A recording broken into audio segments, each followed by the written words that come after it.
une bête de scène, hein, si je peux dire. La Tunisie a eu le droit de le connaître il n'y a pas longtemps. Ses vidéos ont cartonné lors du salon de l'entrepreneuriat. J'annonce Alexandre Contard, qui est Si. directeur de Le Studio d'Orient Gré. Ok. Et Alexandre, si tu me laisserais à la fin 5 minutes, ben, on s'amusera à prendre 2-3 questions dans la salle. Merci beaucoup. Bon Avec courage. plaisir. Merci. Merci, bonjour tout le monde. Bonjour. Après une présentation comme ça, un gros coup de pression, hein, pas facile pour moi. Je suis super content d'être avec vous ici aujourd'hui et je suis super content parce qu'on m'a donné de la lumière, une scène, un micro pour parler d'un sujet que j'adore, le social selling, la vente sur les réseaux sociaux. Quand j'étais plus jeune, la vente, c'est un truc qui me plaisait pas trop, le mot vente, ça me faisait peur. Depuis que j'ai découvert la vente avec les réseaux sociaux, mon métier est devenu un jeu tous les jours. Tous les jours, je m'amuse avec l'argent des autres, c'est encore mieux. La vente sur les réseaux sociaux, avant ça, je vais parler de 2 mécanismes de vente en ligne. Je pense que vous avez tous des business, vous travaillez tous dans le digital. Il y a 2 grands mécanismes. D'un côté, il y a le Google AdWords, et de l'autre côté, il y a la vente sur les réseaux sociaux. Je vais développer. Le mécanisme du Google AdWords, c'est que vous voulez faire de la publicité, vous allez acheter un mot-clé. Je ne sais pas si vous vendez de l'eau, vous allez acheter le mot eau. Ça va être compliqué, mais vous allez acheter ce mot-là. Et à chaque fois qu'une personne va taper le mot eau, votre publicité va ressortir. Quand on va cliquer dessus, vous allez payer. Ça, c'est un mécanisme qui est connu, qui marche depuis un moment. J'invente rien, vous connaissez probablement, je vous ai rien appris. Ce qui est super avec les réseaux sociaux, avec le social selling, c'est qu'on va pouvoir pousser de la publicité à quelqu'un qui n'a pas émis de besoin. Et ça, c'est quelque chose qui me plaît beaucoup. Pour pouvoir utiliser le Google AdWords, il faut que la personne tape dans Google, il faut qu'elle ait une idée de ce qu'elle cherche. Il faut qu'elle ait déjà pensé à son besoin. Avec le social selling, pas forcément. Il se peut que par une journée comme aujourd'hui, il fasse un peu chaud, et puis sur son smartphone, il est sur un réseau social, et puis d'un coup, il y a une publicité pour une bouteille d'eau, il n'avait pas pensé qu'il avait soif, il a soif. Ça, c'est la publicité sur les réseaux sociaux. On va commencer à faire de la psychologie. On va essayer de rentrer dans la psychologie de notre cible. Alors, les réseaux sociaux, en fonction du pays, je viens de France, en fonction du pays, ça a plus ou moins d'impact. En France, l'espace est très très cher. En Tunisie, où j'ai commencé à faire un petit peu de publicité, l'espace est un peu moins cher et il y a une véritable opportunité. Je ne vous apprends rien, 11 600 000 habitants, taux de pénétration de Facebook, 7 millions. Tout le monde est sur Facebook. Tiens d'ailleurs, ici, qui a un compte Facebook et s'en sert tous les jours, juste pour voir? Ok, tout le monde quoi. Ceux qui n'y sont pas, ils viendront bientôt. Ils viendront très très bientôt. Alors, pourquoi Facebook? Je vous parle de Facebook, mais j'aurais pu vous parler d'Instagram, j'aurais pu vous parler de Google, de YouTube, j'aurais pu vous parler de n'importe quel autre réseau social, LinkedIn par exemple. Pourquoi Facebook? Est-ce que quelqu'un a une idée? Pour la pub, oui, mais pourquoi ce réseau-là? Ciblage, j'ai pas entendu là? Une base de données riche. Alors, c'est plus le ciblage. Facebook, il y a un truc qui est super avec Facebook, c'est que c'est le réseau social qui a la régie publicitaire la mieux élaborée et qui a accès à beaucoup de données personnelles sur les gens. Vous savez ce qui s'est passé récemment? On en a un peu parlé, il y a eu un petit scandale là-dessus. Il y a énormément de données sur les gens. Alors c'est mal pour la sécurité, les données personnelles. Par contre, quand on est un publicitaire, on se régale. On se dit, ça va faciliter notre travail. Imaginez, si vous aviez accès à la tête et au cerveau de chaque personne qui regarde la télé aujourd'hui, ça serait une autoroute pour faire de la publicité. Facebook, on peut à peu près le faire. Mais surtout, la grande différence avec les autres réseaux sociaux, c'est que la régie publicitaire est très très bien faite. Et une régie publicitaire qui est très bien faite, ça nous permet de mieux travailler en tant que publicitaire. Alors j'aurais pu vous parler bien sûr de la régie de YouTube, qui est sous Google, mais qui ne marche pas très très bien, ça marche, mais c'est pas forcément évident. LinkedIn, qui nous prévient quand on achète de la publicité qu'on paiera le budget à 30% près. Sur 100 euros, ça va, si on met 10 000 euros, c'est un problème. Et Facebook, qui est ultra précis, qui a des critères de sélection et des critères de facturation ultra précis. Et c'est pour ça qu'on va en parler aujourd'hui, qu'on va rentrer un petit peu plus avant dans la publicité sur Facebook. Alors, je vous parlais aujourd'hui de la publicité en Tunisie comparée à la France.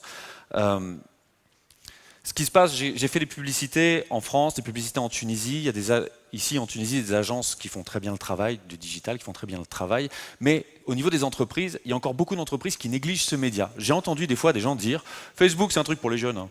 C'est pour rigoler. » Ah ouais?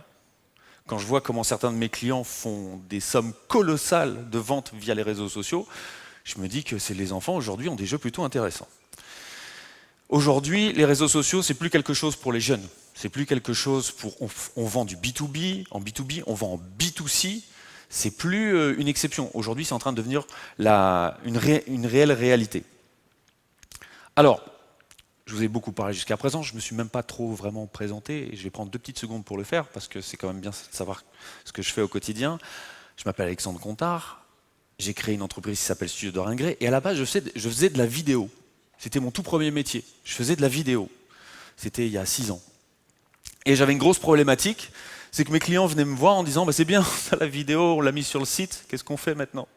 Il y a 6 ans, je ne savais pas, je leur disais bah, « montrez-les à vos amis ». Ça n'allait pas beaucoup m'aider. Et donc forcément, je me suis formé, j'ai travaillé, j'ai expérimenté, j'ai travaillé beaucoup de pages. On a eu des fois des résultats bons, des fois moins bons. Et de fil en aiguille, on s'est réorienté et on est passé au marketing digital. Parce qu'aujourd'hui, quand on est une entreprise, avoir un support de communication, c'est bien. Un support de communication qu'on regarde, c'est quand même mieux. Et ce qu'on cherche, c'est de l'attention aujourd'hui. Et donc aujourd'hui, le studio, ma société, a migré vers le marketing digital pour vendre non plus une vidéo à ces entreprises qui voulaient être visibles, mais leur vendre des stratégies avec la vidéo et où on va la mettre, cette vidéo, parce qu'il faut que les gens la regardent. C'est ça qui nous importe. Et donc c'est comme ça que je suis passé du support vidéo au marketing digital. Je continue avec ce qui est le plus important, et c'est pour ça que je suis venu aujourd'hui, le cœur de mon intervention. C'est qu'est-ce qui fait aujourd'hui qu'une stratégie digitale, ou en tout cas une campagne sur les réseaux fonctionne, marche bien. Vous avez une idée? Aucune idée? Je vais vous aider. Il y a 2 piliers. Il y a 2 grands piliers pour qu'une campagne sur les réseaux sociaux pour votre entreprise fonctionne et génère de l'argent. Alors comment générer de l'argent? Déjà, ça ne va pas générer directement de l'argent. Ce qu'on peut attendre d'une campagne sur les réseaux sociaux comme Facebook, par exemple, c'est ce qu'on appelle de l'acquisition de trafic. L'acquisition de trafic, c'est quoi? C'est proposer un support qui interpelle vos prospects idéaux, qui leur donne envie de cliquer sur la publicité que vous leur proposez et qui les envoie vers votre site web, une landing page ou ce que vous voulez, où on peut capter un mail, où on peut capter des coordonnées, où on peut appuyer sur un bouton « Acheter ». Les réseaux sociaux sont là pour faire de l'acquisition de trafic, faire venir les gens chez vous. Moi, j'ai commencé ma toute jeune carrière, vous voyez, j'ai des tatouages sur les bras, je faisais un peu de musique il y a très très longtemps. Et à l'époque, il n'y avait pas les réseaux sociaux, et pour faire venir les gens à un concert du groupe pour qui je travaillais, on allait coller des affiches. Si seulement on avait eu Facebook à l'époque, j'aurais passé moins de soirées dehors. C'est ça le but de Facebook, c'est de faire de l'acquisition de trafic. Alors, les 2 piliers, il y en a 2. Le premier pilier est un pilier, on va dire, psychologique. Un bon targeting. C'est le mot pour parler de ciblage. C'est monsieur qui l'avait dit tout à l'heure, un bon ciblage. Alors, c'est ça qui est bien avec Facebook et qu'on n'a pas sur les autres réseaux, c'est que Facebook permet d'aller très loin dans le ciblage. Et quand je dis très loin, c'est qu'on a une quantité d'informations pour segmenter notre base de prospects qui est hallucinante. Ça va de est-ce que la personne réside dans un endroit où est de passage, en passant par ses intérêts, est-ce que c'est un homme, c'est une femme, est-ce qu'il habite dans une telle ville, à 40 km de cette ville, à 17 km de... C'est ultra précis. On peut être tellement précis qu'on peut choisir tel profil dans telle ville, mais pendant la même campagne, choisir un profil similaire dans une autre ville, etc. Ça fait vraiment peur. Et ça devient une science. Ça, c'est le premier pilier. Maîtriser cette science du targeting et de définir l'audience idéale. Alors, je fais une petite parenthèse, cette audience idéale, on ne la connaît pas forcément. Et c'est un métier qui nécessite énormément d'humilité. On a tous, vous, moi, tout le monde, une idée de notre client idéal. Les réseaux sociaux m'ont appris l'humilité et ont appris à me dire qu'en fait, notre idée, parfois, il ne faut pas l'écouter, parce que ceux qui ont la bonne réponse, c'est le public. Comme un concert, hein. Vous jouez une chanson, si personne n'applaudit, je pense que votre chanson, elle n'est pas bonne. Hein. Là, c'est pareil. Si votre campagne ne marche pas, c'est peut-être que vous avez mal targeté. Personnellement, quand je fais une campagne, je fais ce qu'on appelle toujours des tests. Avec tous mes clients, c'est ce qu'on a toujours fait. On a toujours fait des tests, on ne lance pas une campagne comme ça en disant « ça va bien marcher ». Non, on teste. C'est une science, on teste. Si les chiffres sont bons, on augmente. Si les chiffres ne sont pas bons, on diminue. Et c'est ça qui est rassurant pour la plupart des entreprises, c'est qu'aujourd'hui, on maîtrise son budget de A à Z.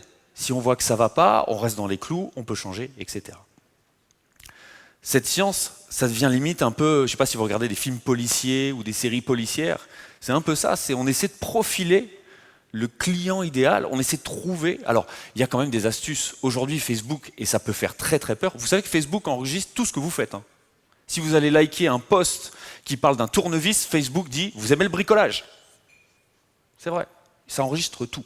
Mais c'est pratique parce que ça va pouvoir fournir beaucoup d'informations sur vous. Ça, c'est une réalité. Donc, grâce à ces informations, Facebook travaille son algorithme. Son algorithme.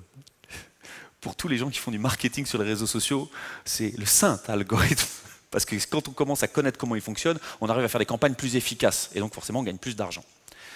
Aujourd'hui, cet algorithme, il fonctionne tellement bien qu'il est capable, si vous avez une page, de prendre les gens qui aiment votre page et de créer à partir de ça une audience similaire. C'est-à-dire qui fait une sorte de, on ne sait pas trop, parce que c'est l'algorithme de Facebook, il mélange toutes ces informations et vous dit, voilà, on a trouvé des gens qui ressemblent à peu près à ton profil type, c'est eux. Quand on fait une campagne comme ça, le taux d'engagement, le taux de clic monte en flèche, on tombe sur les bonnes personnes. Je ne sais pas comment il fait, je ne sais pas c'est quoi dans les machines, mais ça marche super bien. Ces audiences similaires, Facebook nous les propose, c'est hyper facile de le faire. Alors, petite parenthèse sur les pages Facebook. Qui a une page professionnelle Facebook ici? Ok, ça c'est pour vous. Vous savez que quand vous publiez du contenu sur votre page, aujourd'hui l'algorithme ne propose que 2% à 2% de votre audience que vous faites. Si vous avez 100 abonnés sur votre page, il n'y en a que 2 qui verront votre contenu. Et d'où ça me fait faire une autre parenthèse sur le community management. On confond souvent le community management avec le social selling. Ce sont deux choses radicalement différentes. Le community management, c'est engager une audience autour d'une page, autour d'une thématique, créer des échanges, créer un lien. Le social selling, c'est de la vente, c'est de la publicité. Ça n'a rien à voir. J'ai des clients pour lesquels on a une page Facebook avec 2 articles, 30 abonnés, et on vend à tour de bras. Parce qu'en réalité, la publicité, on se sert de cette page comme, on va dire, camp de base pour pouvoir envoyer une publicité sur les réseaux sociaux, mais au final, on s'en fiche que les personnes viennent liker cette page. Tout ce qu'on veut, c'est qu'ils cliquent sur la publicité. Parce qu'à partir du clic, on sort de Facebook, et là, on ramène le prospect sur le site, et c'est ça qu'on veut avec la publicité sur les réseaux sociaux. Le targeting, c'était le premier pilier. Il y a un deuxième pilier pour la réussite d'une campagne sur les réseaux sociaux. C'est un pilier qu'on néglige la plupart du temps. C'est le contenu. C'est le contenu. Aujourd'hui, le monde dans lequel on est aujourd'hui change sur Internet. La valeur du contenu aussi. Aujourd'hui, on est dans un monde, on l'a dit, enfin vous l'avez dit dans d'autres interventions, de valeur. Qu'est-ce que vous proposez à votre audience? Qu'est-ce que vous proposez à vos prospects? Si c'est juste de la promo, la valeur est très faible. Si vous proposez un contenu avec une très forte valeur pour vos prospects, je vais vous donner un exemple, d'un coup, le rapport entre vous et vos prospects va évoluer. Alors, qu'est-ce que j'entends par valeur? Je vais vous prendre un exemple très, très, très concret. J'ai un client, c'est mon exemple type, j'aime beaucoup ce client, qui vend des serres de jardin. Vous savez, c'est les trucs qu'on met dans le jardin, on fait pousser des tomates dedans, super. Et on s'est dit qu'on allait réaliser une publicité, une vidéo pour promouvoir son produit et puis essayer de vendre via les réseaux sociaux. Alors je vais vous poser encore une autre question. D'après vous, quelle est la durée moyenne idéale pour une publicité sur les réseaux sociaux? La meilleure durée, c'est combien? Allez, je lève les enchères, c'est parti. 5 secondes, 7 secondes, combien? 3, 10, 30? On est en secondes toujours? Ok, combien? 6 secondes? Oh là là, la vidéo fait 3 minutes 40. 3 minutes 40. Et vous savez pourquoi elle fonctionne? Parce que cette vidéo apporte une vraie réponse et une vraie valeur aux gens qui la regardent. C'est-à-dire que quand on tombe sur quelqu'un qui est fan de jardinage et qui se disait qu'il aimerait bien peut-être acheter une serre de jardin et qu'on lui pousse une vidéo de 3 minutes 40 qui lui montre étape par étape comment il va pouvoir la monter dans son jardin avec tous les trucs et astuces pour que ça marche le mieux du monde, et ben il s'arrête et il regarde 3 minutes 40. Et à la fin, il clique pour voir les modèles. Et c'est ces gens-là qu'on veut. On veut des gens intéressés. Comment avoir des gens intéressés? Proposez-leur du contenu avec de la valeur pour ce qu'ils veulent. Ça paraît évident quand je le dis, mais souvent dans la pub, on fait de promo, on fait beaucoup de promos. J'habite dans le nord de la France, à la frontière belge. Les Belges sont spécialistes pour ça. Ils font de la grosse promo jaune fluo avec marqué en gros moins 50%. C'est le roi de matelas. Mais sur les réseaux sociaux, on est dans ce qu'on appelle la bataille de l'attention. Vous avez ça c'est votre nouvelle télévision, vous vous levez avec, vous couchez avec, vous vivez avec, vous allez dans des endroits où vous ne pouvez aller que seul avec. Vous passez votre vie avec. Et vous passez votre vie à faire ça. Ou alors, pour les plus expérimentés, comme ça. Nouvelle maladie, le pouce. Moi j'ai des fois des petites frictions au niveau du pouce. Qui fait ça? Ouais, tout le monde à peu près. Tout ça pour dire qu'aujourd'hui, le contenu que vous devez apporter, il doit avoir de la valeur et vous allez arrêter ce mouvement. Quand vous tombez sur un contenu qui a de la valeur, vous allez arrêter ce mouvement et passer un peu de temps. Vous vous rendez compte l'énergie qu'il faut pour arrêter le scroll, le swap? Il faut que vraiment le contenu soit très très fort, très très prenant, parce que sinon, vous avez combien sur un contenu? 10 secondes pour savoir si ça vous plaît? 15 secondes pour savoir si ça vous plaît? Par contre, si ça vous plaît, vous avez 5 minutes.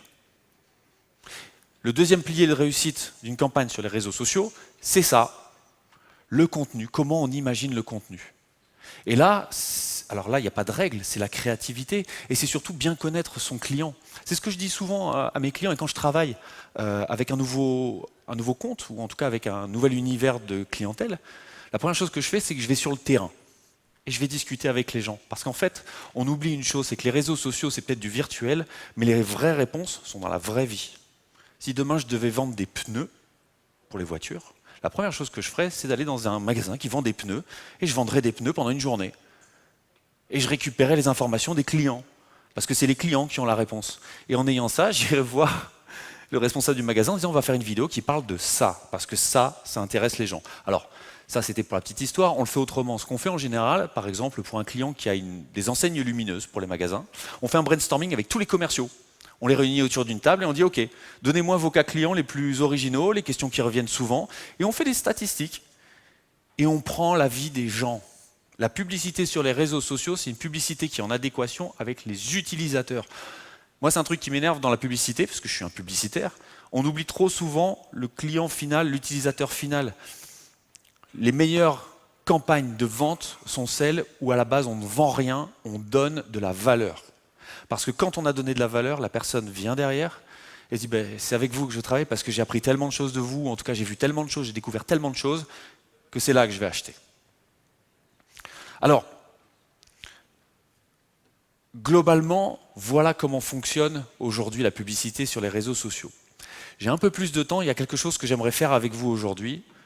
Je crois que, je ne sais pas si on va me taper dessus, s'il n'y a plus personne. J'aimerais prendre quelques questions. J'ai pas le droit, mais on va le faire quand même. Si vous voulez bien. Est-ce que quelqu'un a des... Oui. Allons-y. Parle un petit peu fort parce que sinon je ne vais pas t'entendre. Bonjour.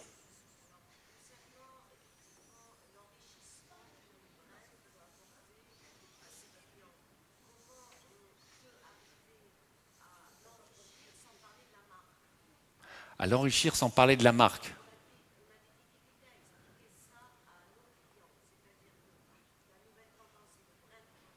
Oui.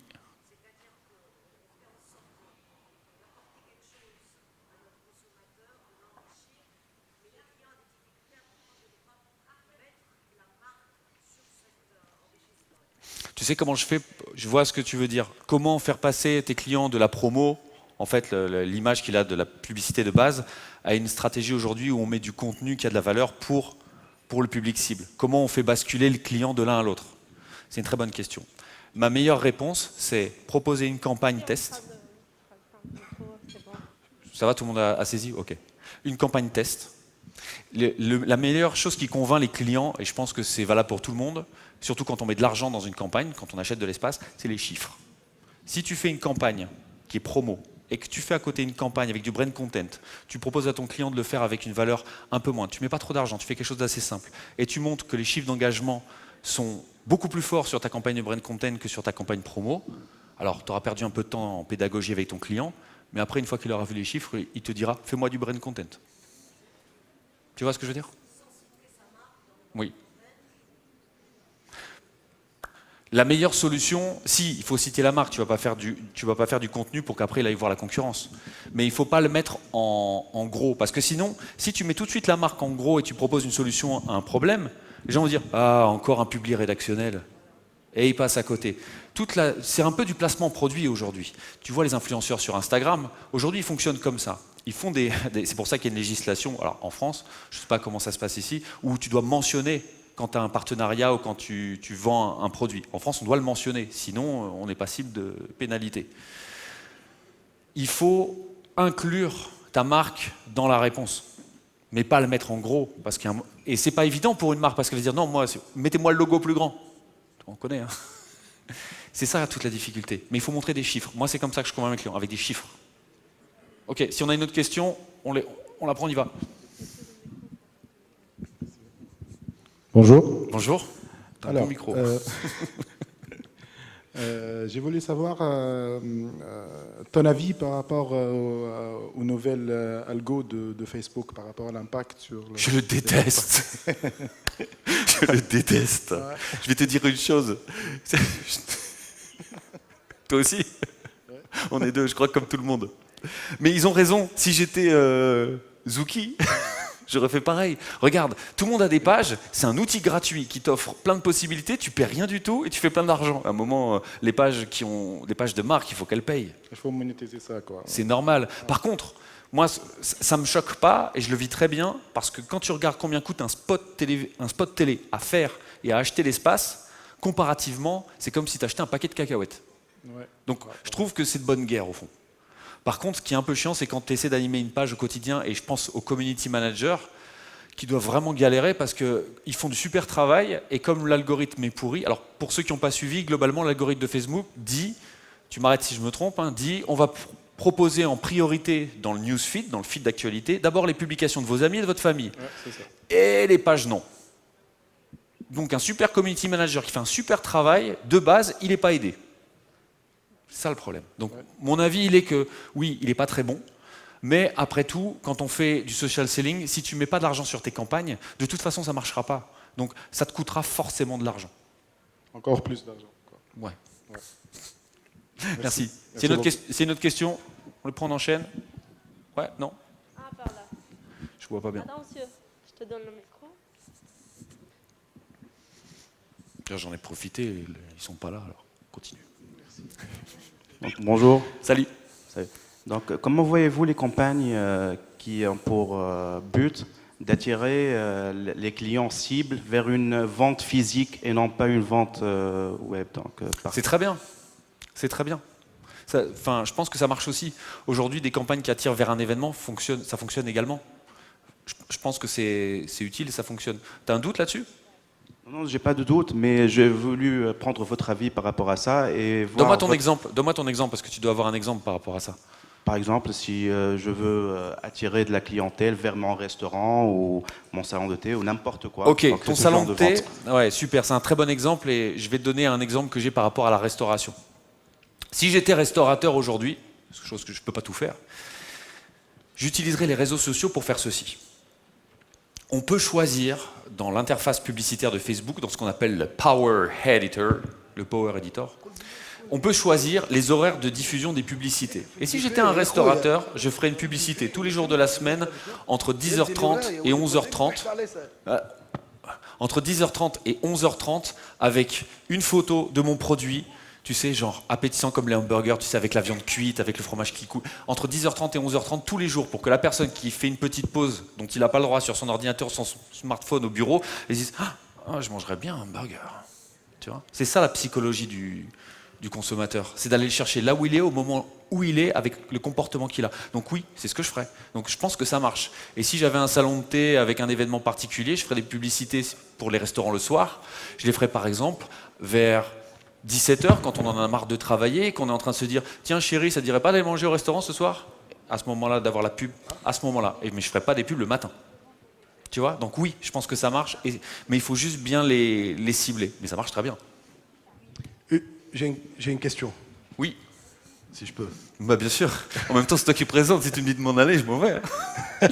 Non, avant que tu t'en ailles, parce Ouais, bien sûr. on doit clôturer, Ouais, mais on va bien sûr, clôturer avec allons-y. une petite question, en fait, toute simple. Je ne sais pas si ça a été traité, parce que Non. tout simplement, pourquoi j'investis de l'argent dans le digital? Pourquoi je ferai de la pub? Combien j'investis? Comment on calcule ça? Et puis surtout, comment calculer mon retour sur investissement? Si tu me dis tu mets 1000 pour avoir 1 million, c'est normal que je vais le faire. Mais comment savoir les retombées de mes investissements? Ok, c'est une excellente question. On va parler d'argent 5 minutes parce que finalement c'est ça le nerf de la guerre. Sur Facebook, ce qui est super intéressant, c'est qu'on peut calculer de manière évidente le ROI, le retour sur investissement. Alors comment on le calcule? Pas forcément le chiffre d'affaires. On peut le calculer via le nombre de clics. On peut donner un prix du clic. Tu pars du principe que tu fais ta publicité et que ta publicité, elle va générer un certain nombre de clics vers ton site e-commerce ou ta boutique ou ton site de service ou ce que tu veux. Bien sûr, tous les gens qui vont cliquer ne vont pas forcément acheter ton produit, mais on peut partir du principe qu'il y a de plus grandes chances qu'ils achètent ton produit. Et l'idée, c'est de se dire que si je mets une certaine somme et que j'obtiens un certain nombre de clics, je vais avoir un coût au clic. Et tout le job aujourd'hui de la personne qui fait du marketing digital et de la publicité sur les réseaux sociaux, c'est faire que ce coût au clic soit le plus bas possible, grâce à un bon targeting et grâce à un bon contenu. Parce qu'on a touché les bonnes personnes. Je ne sais pas si ça répond à sa question. On a le temps de prendre une dernière question ou pas? Vite fait, une dernière. Non, c'est bon? Ok. Je sais pas, je vois pas. Est-ce qu'il y a eu une question? Une dernière? Une dernière, mais genre, comme on l'a fait hier. Genre, une question sur laquelle presque toute la salle serait d'accord. Si, genre, la salle n'est pas d'accord, la salle doit huer la personne qui a posé la dernière question. Il y en a une. Ça me rappelle hier, il y avait une dame qui, dès le début, posait, ou quand même, elle a accepté le challenge. Ok. Donc, le challenge, les questions vraiment يشيخوا عليها يا يصفقوا يا يعملوا الكو انا نعمل الكو هي توكا بريوريتير انت ولا هو شكون يتحمل مسؤوليته هي راهي تقبل دونك هي c'est quoi on va prendre les deux. On va prendre les deux, super, super, merci. Tata. Question, hein, Moussa. Alors, ma question, est-ce qu'il est recommandé de faire un mini questionnaire de satisfaction sur sa page Facebook? Bonne question. Ah, Alors moi, je travaille ça, c'est une excellente question parce que... Parce que j'ai demandé ça Ouais. à l'agence qui gère notre compte Facebook et à la marque que nous gérons. Et ils étaient très sceptiques, alors qu'aujourd'hui, on a une problématique de savoir si on rencontre les mêmes problématiques online et offline, Ouais. c'est-à-dire en magasin et les fans Facebook. Ouais. D'où l'idée de faire vraiment 10 questions clés. À la fin du questionnaire, on bonifie en tous les cas, on donne une remise ou un bon d'achat pour remercier le fan. Mais est-ce que c'est quelque chose qui est recommandé ou défavorable ou pas? Et moi, je pense que ça crée une interactivité et ça montre qu'en fait que la vie du client est très intéressante. Ouais. Mais j'aimerais qu'on me confirme. Ouais. C'est quoi la marque? On Je peut ne pas le dirai dire, pas. mais c'est pas grave. Ok, c'est une excellente question et j'ai un exemple pour ça. Moi, j'ai un problème avec le client. On s'entend bien, lui et moi, hein, mais la problématique, c'est que quand tu lui demandes son avis, il te dit ce qu'il veut et des fois, ils s'en fichent. Et c'est pas toujours véritable. T'as pas toujours la vraie bonne question.